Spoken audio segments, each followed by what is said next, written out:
शिक्षा को देना सरकार की जिम्मेदारी होती है। कई बच्चों को तो बीच में से ही छोड़ के जाना पड़ रहा है। सेज यूनिवर्सिटी में बहुत सारे लोग बीच में कम से कम 50 से 60 लोग जा चुके छोड़ के।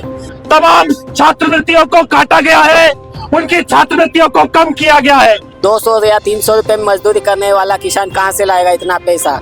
कम से कम 70 से 75 हजार फीस होती है सेज की। जैसे मोहन यादव बड़ी बड़ी बात करते लेकिन आज तक कोई बात नहीं करते शिक्षक की।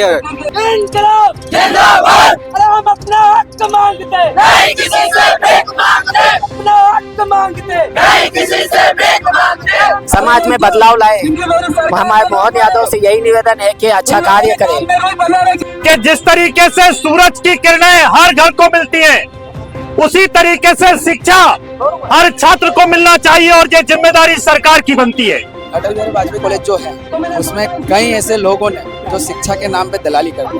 कई विद्यार्थी तो ऐसे हैं कि जिसके कारण उन्होंने अपनी पढ़ाई को बीच में छोड़ दिया है। मोहन यादव जी ऐसे कर रहे हैं कि पता चुपचाप शांत बैठे हैं, कुछ कर ही नहीं रहे बच्चों के लिए। हम लोगों के जो SC ST OBC छात्रों की स्कॉलरशिप के लिए फंडिंग तैयार की जाती है ना, उस फंड को किसी न किसी अन्य जगह डाइवर्ट करने का काम करती है मध्य प्रदेश की मोहन यादव सरकार। आज हम कलेक्ट्रेट ऑफिस के सामने खड़े हैं, इंदौर कलेक्ट्रेट ऑफिस के सामने, जहां लगातार छात्र धरना प्रदर्शन कर रहे हैं और JS के यहाँ कुछ संगठन के लोग भी शामिल हैं जो कि छात्रों की आवाज उठा रहे हैं, क्योंकि लगातार हॉस्टल्स में जो छात्र भत्ता है, दिव्यांगों को जो मिलने वाला यहाँ पे है स्कॉलरशिप है और बाकी सारी चीजें छात्रवृत्ति है वो नहीं मिल पा रही है। और जो घोटाले हो रहे हैं इन सब को लेकर छात्र और जो युवा है ज्यादातर वो नाराज है और इन्हीं सब आज धरना प्रदर्शन हमें देखने को मिल रहा है। ये इंदौर कलेक्ट्रेट के बाहर का नजारा है। लगातार हम युवाओं से बात करेंगे और जानेंगे कि उन्हें किन किन दिक्कतों का सामना करना पड़ रहा है। नमस्कार, मैं कशिश सिंह बघेल और आप सब जुड़ चुके हैं पतंगड़ के साथ। तो हम जानेंगे कि क्या दिक्कत आई, आप यहाँ पे क्यों धरना प्रदर्शन कर रहे हैं? स्कॉलरशिप के लिए। अच्छा, हाँ। आप कौन से कॉलेज से हैं? Oriental college. अच्छा, तो वहाँ पे आपको नहीं मिलती है? नहीं मिलती है। अच्छा, तो किस किस दिक्कतों का सामना करना पड़ रहा है? इस टाइम पे हम देखते हैं कि MP पुलिस वगैरह सभी एग्जाम फॉर्म वगैरह फॉरवर्ड नहीं कर रहे हैं और एग्जाम से वंचित कर रहे हैं। अच्छा। अभी फीस जमा नहीं हो पाई, इस कारण स्कॉलर भी नहीं आ रही है। लगातार आप देख पा रहे हैं किस प्रकार से प्रदर्शन चल रहा है। देखिए, हमारी प्रमुख रूप से मांग यही है कि जो सत्र 2022 से लेके आज दिनांक 2025 तक जिन विद्यार्थियों ने स्कॉलरशिप के फॉर्म भरे हैं, अभी तक उनकी स्कॉलरशिप नहीं डली है, उन सभी विद्यार्थियों की तत्काल प्रभाव से स्कॉलरशिप डले, क्योंकि उनके कारण उनकी पढ़ाई इतनी बाधित हो गई है। और कई विद्यार्थी तो ऐसे हैं कि जिसके कारण उन्होंने अपनी पढ़ाई को बीच में छोड़ दिया है। और आज जो निजी विश्वविद्यालय है और जो विद्यालय है आज बच्चों से इस तरह से फीसें वसूल रहे हैं। यानी अगर एक ही सब्जेक्ट का विद्यार्थी है जिसकी फीस अगर 50,000 है तो किसी से 50,000 वसूली जाती है, तो किसी से 60,000, किसी से 70,000। यानी उन्होंने शिक्षा को एक सब्जी बाजार की तरह बना दिया है, जो जिस तरह से जाएगा उस तरह से उसको उस भाव में बेच दिया जाता है। तो हमारी एक मांग ये है कि पहले तो जो हमारी स्कॉलरशिप रुकी है 2022 से, वो स्कॉलरशिप मिले और जो हमारा छात्रवास का जो भत्ता था जो 2022 से बंद कर दिया गया है, वो तत्काल प्रभाव से वो भत्ता वापस से चालू किया जाए। और जो विकलांग भत्ता भी जो मिलता था, वो विकलांग भत्ता भी कहीं ना कहीं बंद कर दिया गया है, वो भत्ता वापस से चालू किया जाए। और जो स्टेशनरी का जो पैसा सरकार द्वारा जो पहले छात्रों को स्टेशनरी के रूप में दिया जाता था, आज वो स्टेशनरी का पैसा भी कहीं ना कहीं रोक दिया गया है। और B.Ed के ऐसे कई विद्यार्थी है और DLED के ऐसे विद्यार्थी है जिनको प्राइवेट यूनिवर्सिटी द्वारा इतना प्रेशर बनाया जा रहा है कि ना तो उनका एग्जाम फॉर्म अप्रूवल किया जा रहा है, ना ही उनका डाटा तो पूरी तरह से मेंशन किया जाता है, तो उनको ना तो एग्जाम में बैठने जा रहा है। पूरी तरह से कहीं ना कहीं छात्र आज बहुत परेशान है। इसलिए आज इंदौर कलेक्टर कार्यालय पर अपनी आवाज़ को लेकर माननीय मुख्यमंत्री के नाम ज्ञापन देने पहुंचे हैं। देखिए, अगर हमारी बातें अगर नहीं मानी जाती तो बहुत जल्द हम सभी छात्र और जय छात्र संगठन के सभी वरिष्ठ पदाधिकारी मिलकर हम बहुत जल्द इंदौर से पैदल मार्च के माध्यम से माननीय मुख्यमंत्री का घेराव करने भोपाल पहुंचेंगे। और हम तब तक नहीं रुकेंगे जब तक कि हमारा अधिकार हम लोगों को नहीं मिलेगा। आज हम टंटिया व्हील चौराहे भंवरकुआ से दोपहर 12 बजे से पैदल यात्रा के माध्यम से हजारों छात्र आज यहाँ इंदौर कलेक्टर कार्यालय पहुंचे। मेरा नाम है पवन अग्रवाल, जय छात्र संगठन जिलाध्यक्ष। हमारे साथ जयेश के सबसे मुख्य रूप से जाने माने पवन डावर जी जुड़ चुके हैं और उनसे लगातार सवाल करेंगे कि छात्रवृत्ति को लेकर क्या क्या दिक्कतें आ रही हैं। देखिए मैडम, छात्रवृत्ति को लेकर ST/SC OBC के जो हमारे छात्र छात्राएं विगत दिनों से बहुत परेशान हैं और आप पता ही होगा कि गरीब मजदूर किसान के बच्चों ने यहाँ छात्रवृत्ति के द्वारा पढ़ते हैं। अगर वही चीज़ें बंद कर देंगे तो हमारे जो बच्चे हैं वो कैसे पढ़ पाएंगे और इनको तो शिक्षा से वंचित किया जा रहा है। आपको पता है कि अतिरिक्त शुल्क भी जो है प्राइवेट कॉलेजेस में वसूला जा रहा है, तो उस पर आप क्या कहना चाहेंगे? देखिए, ये तो बहुत घोर लापरवाही है इन लोगों की और बहुत बड़ा भ्रष्टाचार भी चल रहा है। आपने अभी 2 दिन पहले भी देखा होगा प्राइवेट कॉलेजों में छात्रवृत्ति को लेकर और डायरेक्ट डिग्री देना। आपने दैनिक भास्कर न्यूज में भी देखा होगा, डायरेक्ट उसमें बता रहे कैसी धांधली चल रही हर कॉलेजों में। अटल बिहारी वाजपेयी जो कॉलेज है इस मामले में सबसे आगे है कि बिना आपको पढ़े ही डिग्री मिल जाती है पैसे के दम पे। इस पर आप क्या कहना चाहेंगे? उसमें अटल बिहारी वाजपेयी कॉलेज जो है उसमें कई ऐसे लोगों ने जो शिक्षा के नाम पे दलाली करते हैं और दलाली हमारे जो ST/ST OBC के जो बच्चे हैं उनके द्वारा ही होती है। बेचारा गरीब मजदूर जैसे तैसे तो वहाँ पढ़ने जाता है, पर उनको बीच में ही कुछ दलालों आते हैं, उनसे पैसे लेते हैं और उनको है ना पढ़ाई का लालच देख के, डिग्री का लालच देख के उनसे पैसे। छात्राओं को हॉस्टल्स में अलॉटमेंट नहीं मिल रहा है और दिव्यांगों को सहायता नहीं मिल रही, मतलब हर तरफ से आप देख रहे हैं कि छात्र जो है पिट रहा है। इस पर आप क्या कहना चाहेंगे? देखिए, ये सरकार की घोर लापरवाही है और ये सरकार यही चाहती है कि ST/SC OBC के जो बच्चे हैं बिल्कुल शिक्षा से वंचित रहे ताकि ये इनके हक अधिकार की आवाज ना उठाए और ये ऐसे ही। अब हमें बताना चाहिए किस प्रकार से महिलाओं के साथ जो है और छात्रवृत्ति को लेकर है यहाँ पे घोटाले चल रहे हैं। देखिए, हम लोग लगातार मध्य प्रदेश शासन को भी अवगत करवाते आए हैं, हम ज्ञापन के माध्यम से भी अवगत करवाते आए हैं। जिस प्रकार से हमारे ST/SC OBC के छात्र छात्राओं के साथ छात्रवृत्ति में लेट लपेटी कर रही है, समय पे स्कॉलरशिप नहीं दे रही है, जिसके कारण हमारे छात्र छात्राएं लगातार मानसिक रूप से भी प्रताड़ित है। और कई छात्र छात्राएं तो ऐसे हैं कि जो गरीब घर से निकले हैं, जिनके पास फीस भरने के लिए घर से भी पैसा नहीं, जो स्कॉलरशिप बेस पे एडमिशन लेता है उसे एडमिशन कैंसिल करके घर की ओर जाना पड़ता है। तो शिक्षा से भी वंचित किया जा रहा है। कहीं ना कहीं ये हमारा हक है और हमें अधिकार है हमारा, हम इसे लेकर रहेंगे।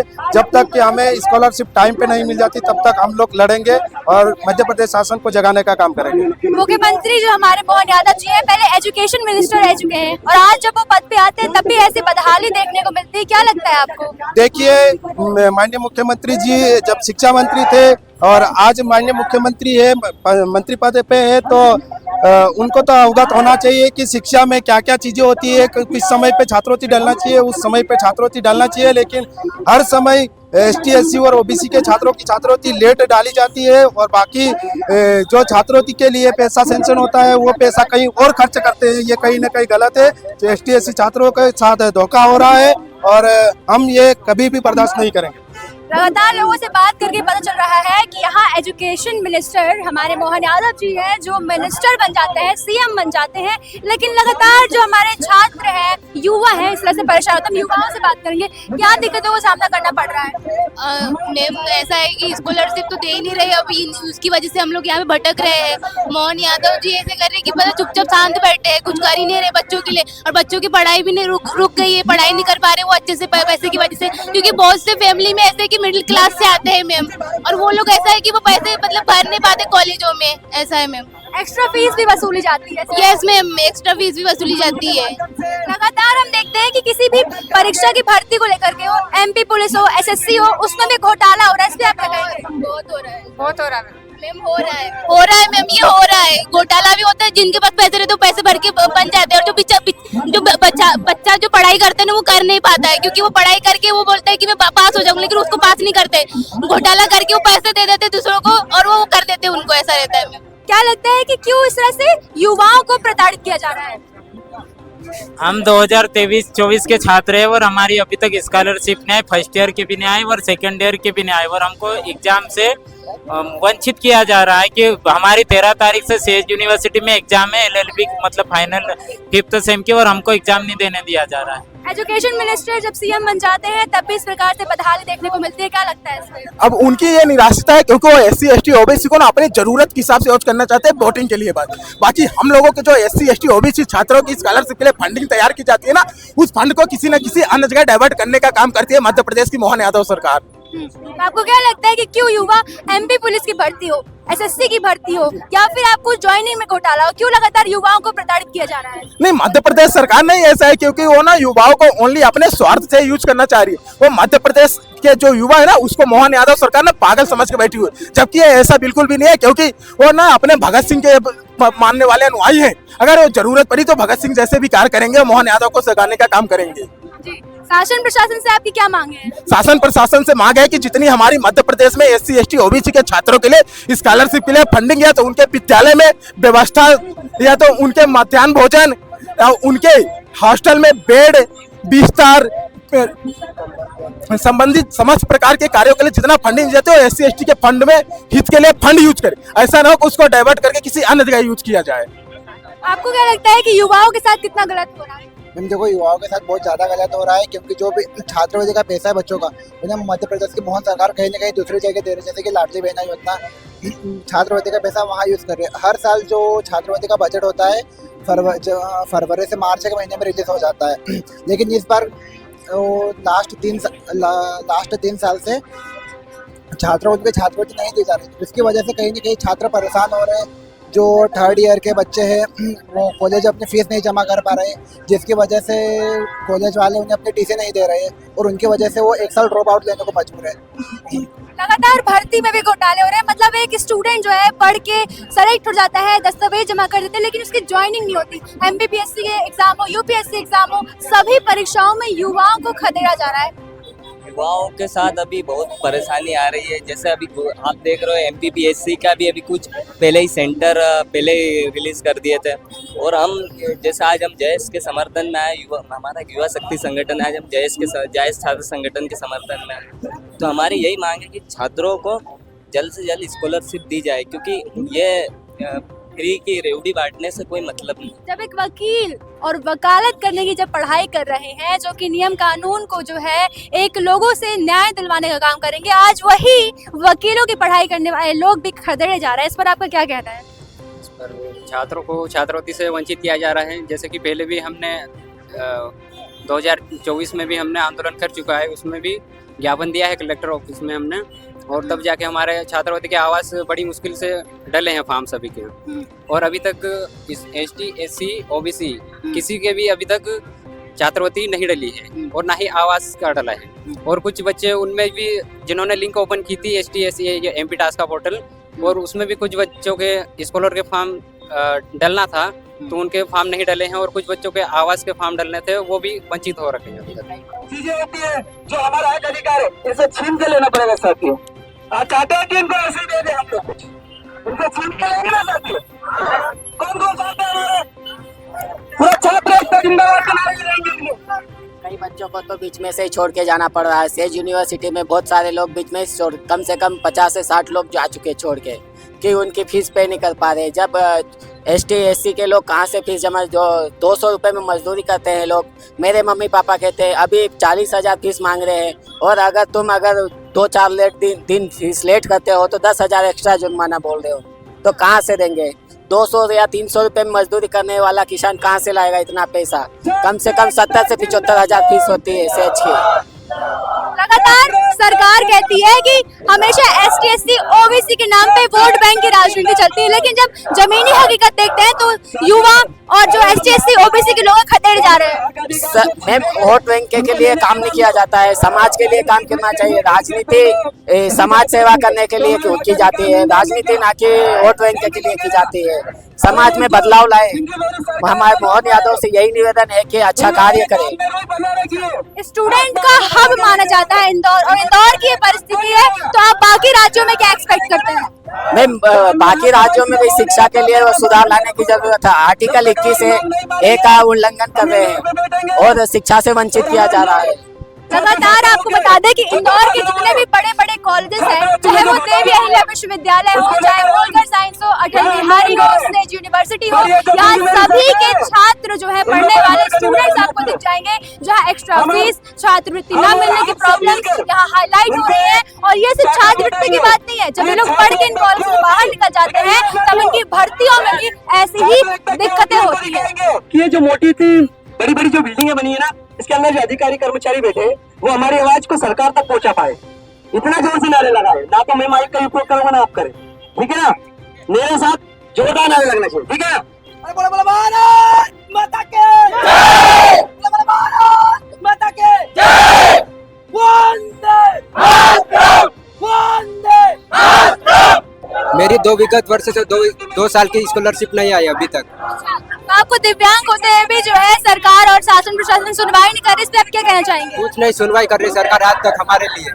लगातार यहाँ बड़ी बड़ी यूनिवर्सिटी के स्टूडेंट्स बैठे हैं और यहाँ आंदोलन कर रहे हैं कि उनकी सुनवाई नहीं हो रही है, तो आपको क्या लगता है कि क्यों जब हमारे मोहन यादव एजुकेशन मिनिस्टर होने के बाद भी अब जब सीएम बनते हैं तो ऐसे बदहाली कर रहा है?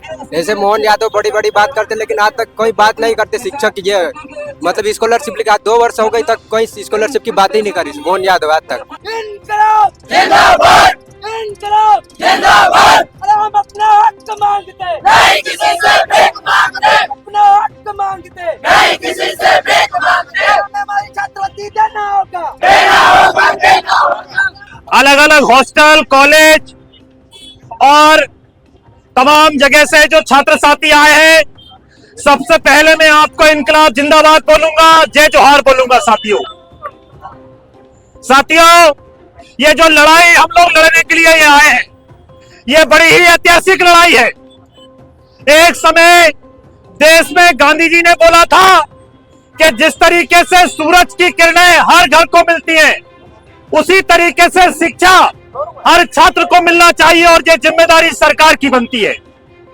इसीलिए साथियों, जब देश आजाद हुआ और आजादी के बाद देश के अंदर छात्रों को पढ़ाई की व्यवस्था की गई, इस देश के अंदर विद्यार्थी पढ़ सके, उनकी सही तरीके से एजुकेशन हो सके, इसके लिए अलग अलग हॉस्टल बनाए गए, सरकारी कॉलेज और स्कूल खोले गए। लेकिन साथियों, बड़ी दुखद बात है कि आज की ये सरकार आजादी के आंदोलन में जो सपना देखने वाले क्रांति थे, उनको भी ये भूल गई है। साथियों, देना होगा, देना होगा। छात्रवृत्ति घोटाले बंद करो, बंद करो, बंद करो। शिक्षक के दलालों को जूते मारो, सालों को शिक्षक के दलालों को जूते मारो, सालों को। के अंदर शिक्षा को देना सरकार की जिम्मेदारी होती है। लेकिन साथियों, पिछले दिनों तमाम छात्रवृत्तियों को काटा गया है, उनकी छात्रवृत्तियों को कम किया गया है। अभी मध्य प्रदेश सरकार हॉस्टल को प्राइवेट कंपनियों को देने के लिए प्लान कर रही है।